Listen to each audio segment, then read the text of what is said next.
Assalamualaikum warahmatullahi wabarakatuh. Alhamdulillahilladzi allafa baina qulubina fa asbahna bi ni'mati ikhwana. Ashhadu an la ilaha illallah wahdahu la syarika lah wa ashhadu anna Muhammadan abduhu wa rasuluhu la nabiyya ba'dah. Allahumma salli wa sallim wa barik ala nabiyyina Muhammadin wa ala alihi wa sahbihi ajma'in. Subhanaka la ilma lana illa ma 'allamtana innaka antal alimul hakim, amma ba'du. Jamaah yang dimuliakan Allah Subhanahu wa taala, setiap peradaban manusia Allah pergilirkan, dan peradaban ini Allah akan berikan kepada hamba-hambanya yang salih. Sebagaimana di dalam Al-Qur'an Allah menyebutkan annal arda yarithuha ibadiyas salihun. Sesungguhnya muka bumi itu Allah wariskan buat hamba-hambanya yang salih. Dan kita bisa perhatikan bagaimana kekuasaan, peradaban ini silih berganti dan bergulir. Dari mulai ketika Al-Quran memberikan kekuasaan, estafet keislaman kepada Bani Israel. Tapi kemudian Bani Israel ini menjadi satu bangsa, satu umat yang banyak membangkang. Banyak sekali ayat Al-Quran yang menjelaskan bagaimana pembangkangan Bani Israel kepada nabi-nabi mereka. Bahkan ada satu hadis yang mengatakan kanat Banu Israel yasusul anbiya. Adalah Bani Israel itu selalu dipimpin oleh para nabi. Saking Allah mengistimewakannya mereka karena sesuatu yang Allah wariskan kepada mereka, satu hal, yaitu keimanan, keislaman.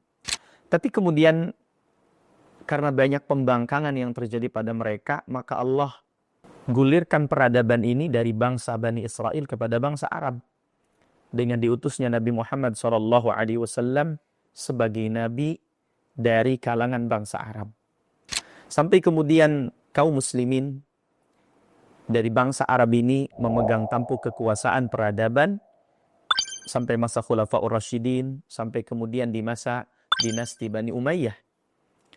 Dan setelah itu, ketika bangsa Arab ini mulai juga jauh dari Allah, mereka masih muslim, mereka masih beriman kepada Allah, tapi kemudian mereka banyak terlena dengan dunia, maka Allah pergilirkan kekuasaan itu dari bangsa Arab kepada bangsa-bangsa lain. Salah satunya adalah kepada bangsa Persia. Maka pasca Bani Umayyah kita melihat ada satu kekuasaan besar namanya Bani Abbasiyah. Dan Bani Abbasiyah ini memang khalifahnya, pemimpin tertingginya dari bangsa Arab. Tapi banyak para pembantunya, para menterinya, bahkan para ilmuwan yang hidup di zaman itu ternyata berasal dari bangsa Persia. Ketika bangsa Persia ini juga mulai menjauh, memang mereka masih muslim, tapi mulai sedikit demi sedikit mereka terlena dengan dunia. Maka Allah gantikan dengan kaum yang lain. An yastabdil qauman ghairakum. Yaitu kita melihat ada peran bangsa Kurdi di situ. Muncul sosok panglima yang sangat terkenal, yaitu Salahuddin Al-Ayyubi. Yang beliau adalah seorang Kurdi yang kemudian terkenal karena bisa membebaskan Masjid Al-Aqsa dari cengkraman tentara salib di zaman itu. Dan kemudian ketika bangsa Kurdi pun mulai perannya menjauh, mulai terlena dengan dunia, maka Allah gantikan yastabdil qauman ghairakum. Allah gantikan dengan peran orang-orang Turki. Sampai puncaknya ketika penaklukan Konstantinopel. Dan ratusan tahun sebelum itu, Nabi SAW pernah mengatakan la tuftahannal Qastantiniyatu fala ni'mal amiru amiruha wala ni'mal jaishu dzalikal jaish. Sungguh akan ditaklukkan Konstantinopel. Fala ni'mal amir. Maka sebaik-baiknya pemimpin adalah pemimpin yang bisa menaklukkan Konstantinopel. Wala ni'mal jaish. Dan sebaik-baiknya tentara adalah tentara yang bisa menaklukkan Konstantinopel. Dan ternyata Konstantinopel bukan ditaklukkan oleh bangsa Arab, tapi Konstantinopel ditaklukkan oleh bangsa Turki. Inilah kemudian Allah mempergilirkan kekuasaan, peradaban, peran ketika setiap bangsa, setiap individu, setiap orang berpegang teguh dengan keislamannya. Umat Islam ini ketika meninggalkan, bahkan menanggalkan keislamannya, maka Allah jauhkan dari peradabannya. Sebaliknya umat Islam ini akan menjadi umat yang maju, umat yang punya peran yang begitu luar biasa ketika memakai baju keislamannya. Tidakkah tahu beberapa waktu lalu kita dikejutkan dengan dokumen Epstein yang membuka kedok bangsa barat tentang kebinatangan mereka yang jauh dari nilai-nilai kemanusiaan. Makanya pernah ada seorang ulama pernah mengatakan, yang maknanya beliau katakan bahwa kita tidak sedang berperang antara muslim dengan non-muslim, tapi kita sedang berperang antara nilai-nilai kemanusiaan dengan nilai-nilai kebinatangan.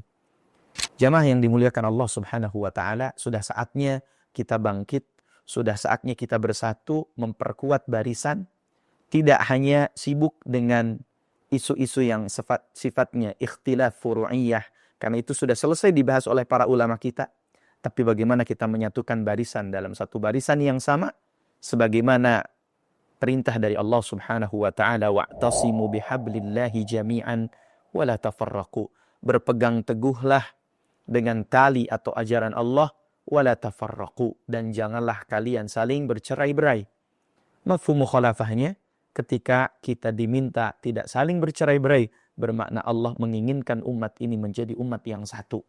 Menjadi umat yang memegang tampuk peradaban.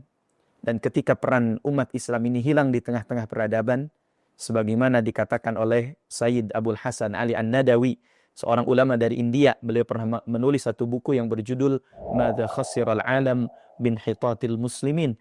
Apa kerugian dunia karena kemunduran kaum muslimin? Ketika kaum muslimin tidak memegang tampuk peradaban kekuasaan, maka yang terjadi adalah kekacauan, kezaliman, menzalimi satu sama lain, dan kita saksikan hari ini. Maka mari kita sama-sama untuk belajar Islam dengan baik, mempersatukan umat kita, dan menjadikan Islam ini sebagai satu-satunya solusi buat setiap lini kehidupan kita. Hadanallahu wa iyyakum ajmain. Billahi fi sabilil haq. Assalamualaikum warahmatullahi wabarakatuh.